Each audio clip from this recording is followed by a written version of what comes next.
আমরা একটি ঐক্যবদ্ধ বাংলাদেশ চাই। আমরা আগামীর বাংলাদেশকে এগিয়ে নিতে চাই। এলাকার সন্তান হিসাবে, আপনাদের ঘরের ছেলে হিসাবে আপনাদের সামনে এসে দাঁড়িয়েছি। এই এলাকার প্রতিটি অলি গলিতে আমি বিচরণ করেছি। অনেকের সাথে রাজনৈতিক, অনেকের সাথে ব্যক্তিগত, অনেকের সাথে আমার সামাজিক সম্পর্ক রয়েছে। সেই ভালোবাসার দাবি নিয়ে আপনাদের সন্তান হিসাবে আপনাদের সামনে এসে উপস্থিত হয়েছি। আপনি আপনার সন্তানকে যতটুকু ভালোবাসেন, স্নেহ করেন, মায়া মমতা করেন, পরামর্শ দেন, উপদেশ দেন, আমি আপনার সন্তান হিসাবে, আপনাদের এলাকার ছেলে হিসাবে, ঘরের ছেলে হিসাবে আপনাদেরকে সামনে রেখে আগামী দিনে ঐক্যবদ্ধ হিসেবে কাজ করতে চাই। ঢাকা মহানগর বিএনপির ভারপ্রাপ্ত সাধারণ সম্পাদক, প্রথম যুগ্ম সম্পাদক ছিলাম। ঢাকা মহানগর ছাত্রদলের সভাপতি, সাধারণ সম্পাদক ছিলাম। বৃহত্তর সবুজবাগ থানা, সবুজবাগ, খিলগাঁও, মুগদা, রামপুরে যে থানা ছিল, এই থানা ছাত্রদলের সভাপতি, সাংগঠনিক সম্পাদক ছিলাম। রাজনীতি করতে যে শতাধিক মামলার আমার নামে মিথ্যা মামলা হয়েছে, 7 বার কারাগারে গিয়েছি, 8 বছর সাজা হয়েছে, ডিবিতে 86 দিন ছিলাম, 2 বার মৃত্যুর হাত থেকে বেঁচে এসেছি। তারপরও বলতে চাই, আমরা আগামী দিনে এই এলাকায় কোনো প্রতিহিংসার রাজনীতি করব না। আমরা আগামী দিনে দলমত নির্বিশেষে যারা এই এলাকার জন্য কল্যাণকর, যারা এই দেশের জন্য কল্যাণকর, যারা আগামী দিনে ঢাকা নয়কা করতে চায়, এই এলাকার উন্নয়ন চায়, আমরা সবাইকে নিয়ে আগামী দিনে সর্বস্তরের সবাইকে নিয়ে আমরা কাজ করতে চাই। আপনারা আমাদের মুরব্বী, আপনারা সামনে থাকবেন, আপনাদের পরামর্শ নিব। আমরা আপনাদের ব্যালটের মাধ্যমে নির্বাচিত হলে আপনাদের পরামর্শ নিয়ে অগ্রাধিকার সীমিত সম্পদের সর্বোচ্চ ব্যবহারের মাধ্যমে অগ্রাধিকার ভিত্তিতে আমরা কাজ করব। আমরা এলাকা ভিত্তিক যাব, মাঠের মধ্যে বসবো, ঘন্টার পর ঘন্টা আলোচনা করব কোন কাজটা আগে আমাদের করতে হবে।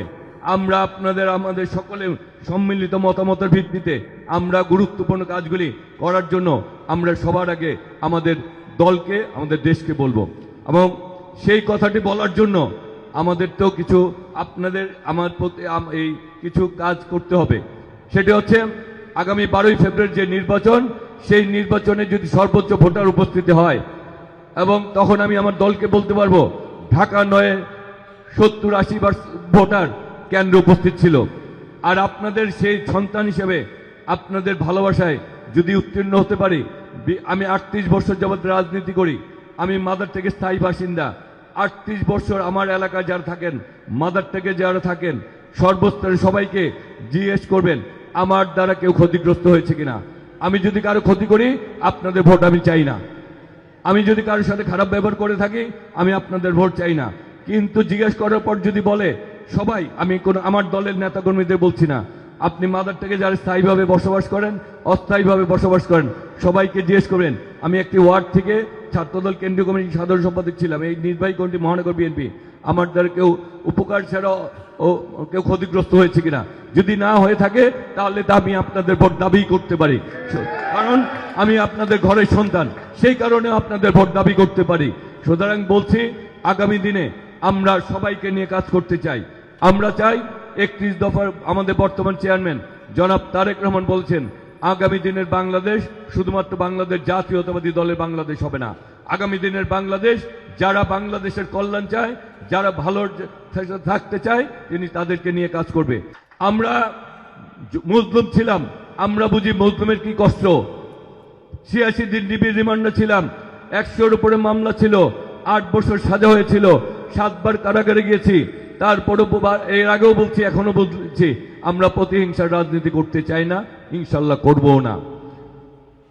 এই এলাকা অনেক সমস্যা, এই এলাকার রাস্তাঘাটের নাই, ব্রিজ নাই, রাস্তা নাই, এলাকার মানুষের চলাচলের সুবিধা, স্কুল নাই, হাসপাতাল নাই, গ্যাস নাই, পানি নাই, জলবদ্ধতা আছে কি? আমরা না এই এলাকার সিটি কর্পোরেশন নাগরিক না? আমাদের অধিকার আছে না এগুলি পাওয়ার?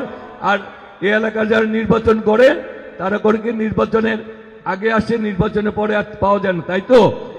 আমি মাদার টেক থাকি, আমার ঘর ছোট, দরজা ছোট, আমার মান মানসিকতা ইনশাআল্লাহ আল্লাহ অনেক বড় দিয়েছেন। আপনাদের ভালোবাসা দোয়া প্রার্থনা করেই আমরা আজকের মধ্যে বিদায় নিচ্ছি। বিদায়ের আগে যে কথাটা বলি, আমার আগে আমরা, আমাদের আগে দেশ, ক্ষমতার আগে জনতা, সবার আগে বাংলাদেশ। করবো কাজ, করবো দেশ। সবার আগে ভোট দিলে ধানের শীষে, দেশ করবো মিলেমিশে। ভোট দিবেন কিসে? ভোট দিবেন কিসে? সবাইকে অনেক অনেক ধন্যবাদ। ভালো থাকবেন।